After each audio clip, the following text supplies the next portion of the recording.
Andrew McCart, iFLTV, delighted as always. You already know it. My best friend in the boxing game, Mr. Gareth A. Davies. How are you, sir? Brilliant. What an intro. What a Friday it's going to be Definitely. today. The weekend is here. Although I'm working all weekend, so it's not really much of a weekend for me. But this is the life we chose. The fight game always happens on the weekend, doesn't it? Anyway, Gareth, can I just jump straight into the deep end? Because it looks like the boxing world's got a little bit of a shake-up going on with the alliance and the boxing league.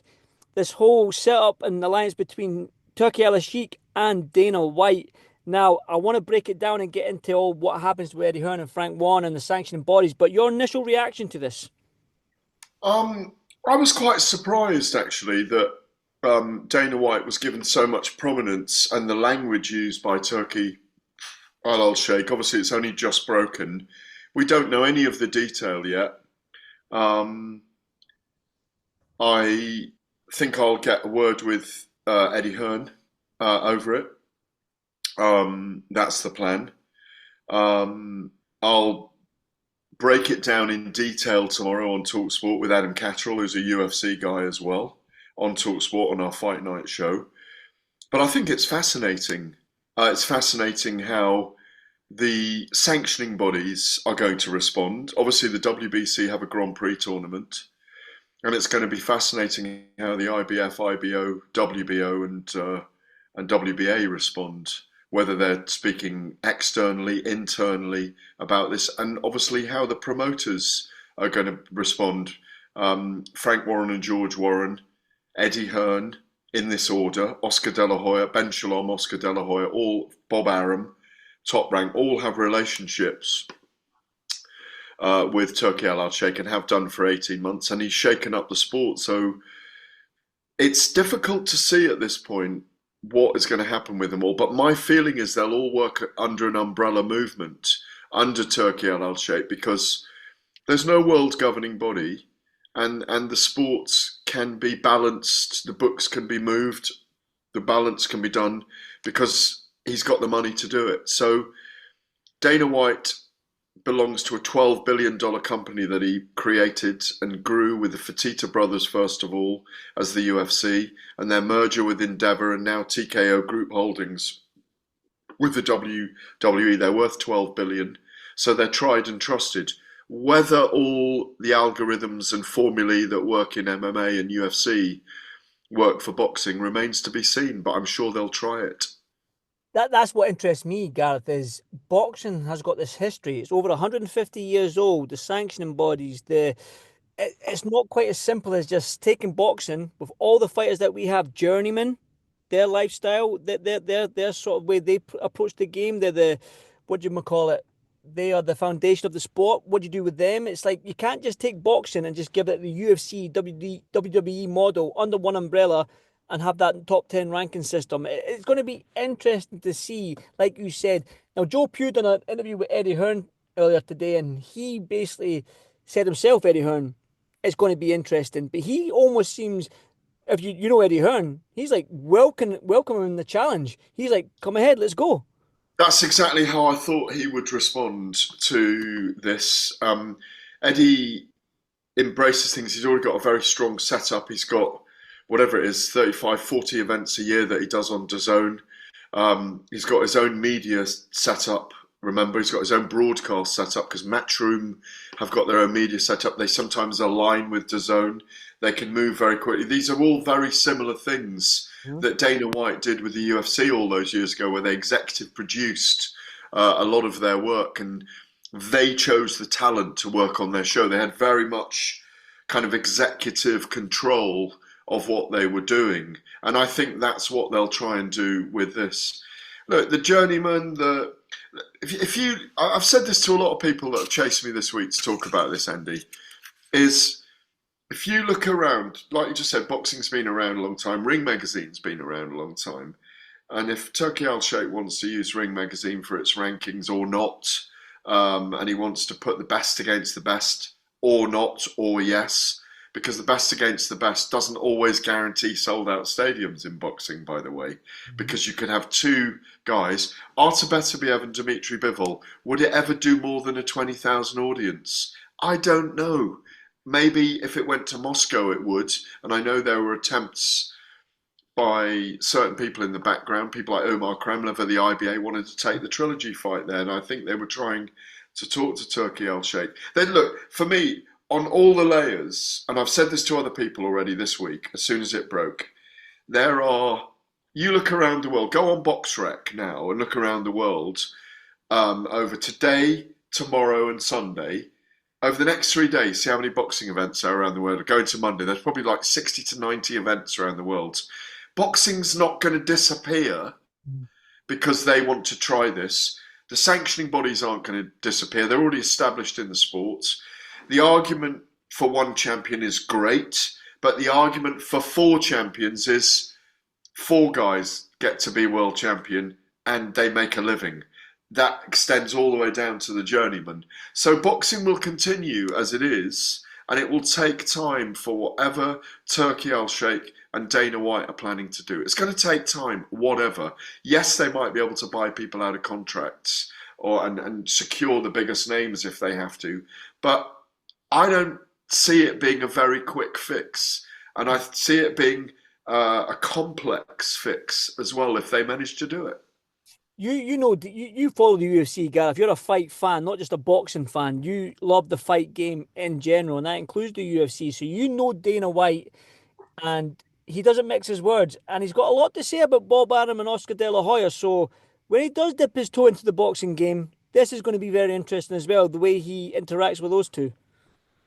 It is. I think Joe Rogan's never had Oscar De La Hoya and Dana White on a podcast together, but I'd love to see those two in the room together arguing.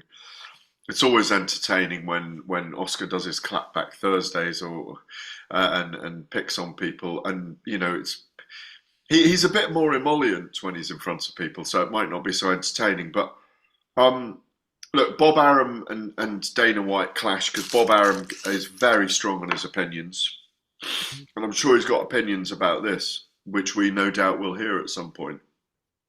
I know Dana White very well. I've written many stories on him and done many interviews with him. You know, probably 5 or 6 times exclusive interviews. Years ago, I went for lunch with him at his office with Lorenzo Fertitta as well, with their Nobu chef cooking for us. They were very kind to me. I did 5 years. I was the first person to cover them in the national newspapers here back in 2006, 2007 in the Telegraph with great regularity. And I worked for BT Sport as their presenter on the UFC from 2013 to 2018 before I moved over to work with Bellator and temporarily with the PFL MMA. But he's a very smart guy, and he comes from a boxing background in Boston. He knows the boxing game. He loves the boxing game. When the big fights are on, the big fights, the great matchups, he's always there. He was there many times at the MGM Grand. He used to go to the T-Mobile Arena, see big boxing matches, and it's no secret to say he's a boxing guy, as well as as obviously the CEO of TKO, formerly UFC. But look, he'll bring his own brand of doing stuff to the sport, and I think it'll be very, very interesting.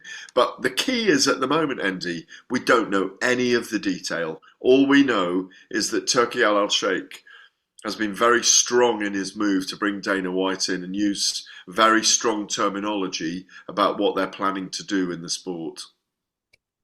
Do you feel like he's trying to oust the promoters and the sanctioning bodies and make it under one umbrella, just sort of this sort of like UFC model? Do you think he's trying to say, right, we don't really need all this. This is too much, right? We just need this one sort of structure, this one format, and that's it. We don't need all Well, this. if he is, he's wrong Mm, because that can work. Of course, it can, but it's not all that boxing needs mm, because the thousands and tens of thousands of professional boxers around the world don't all fit in this divisional process. yeah.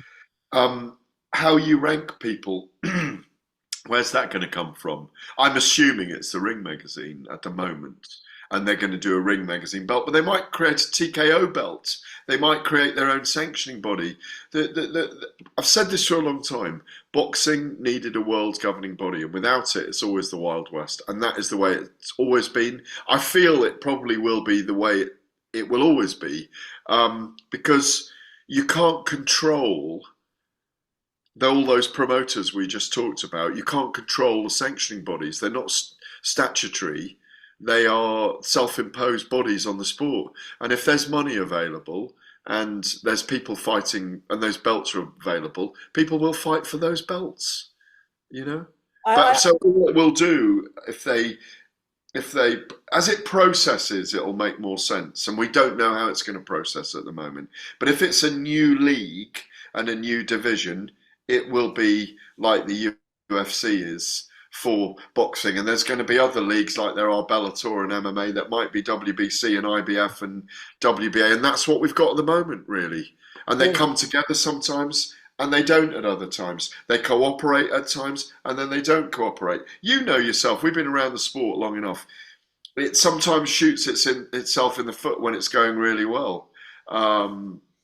And, you know, what we've got to say is, and I've got to say this, the last 18 months, the investment from the Saudi Arabians and Turki Alalshikh has been amazing in the sport. We've had some of the best fights going. The fighters have been really well paid, and that side of it is phenomenal. And we have to thank Turkey for doing that and the Saudi Arabians for their investment in the sport. What happens here will all depend on the devil in the detail.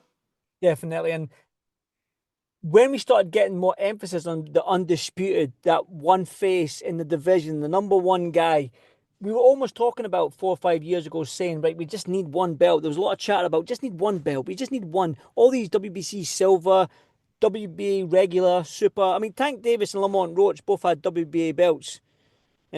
It's like, right, we get it, but there's two belts on the line. It should only be one. To make that make sense, I can understand, and I'm intrigued by the structure of this boxing league. But uh, do you understand when it is, and when we talk about the sanctioning bodies, the belts where there is like this WBC silver, then there's the WBC, then there's the franchise champion, and then there's the WBA regular, the WBA super, the interim There WBA. are too many, Andy. There Yeah, are too many, and yeah. it's often to satisfy a main event on a TV station, and so it's crept into the sport. I don't think there's anything wrong with the WBA, WBC, IBF, and WBO world champion. Of course, it'd be nice to have a unified champion in every division, but in a way, it does make it more fascinating. But it obviously it's not pure. But how can you?